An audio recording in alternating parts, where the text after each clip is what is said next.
ধন সম্পদ মহান আল্লাহর নিয়ামত। আমাদের সকলের উচিত আল্লাহর দেয়া সেই নিয়ামতের শুকর আদায় করা এবং মহান আল্লাহর নির্দেশ অনুযায়ী সঠিক পদ্ধতিতে পরিচালনা করা।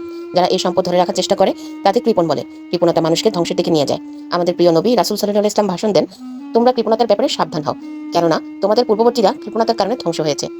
শুধু ইহকালীন শাস্তিই নয়, কৃপণতার পরকালীন শাস্তিও ভয়াবহ। তাই আমাদের উচিত সবসময় দান সৎকার করা। দান সৎকার ইসলামের একটি গুরুত্বপূর্ণ ইবাদত। দান সৎকার বিভিন্ন উপায়ে করা যায়, যেমন অর্থ, খাদ্য, বস্ত্র, সময়, জ্ঞান। এছাড়াও রয়েছে মসজিদ নির্মাণ, কুয়ো খনন, মাদ্রাসা তৈরি, ইসলামী বই ছাপানো ইত্যাদি। এমন একটি দান যার সওয়াব মৃত্যুর পরও চলতে থাকে।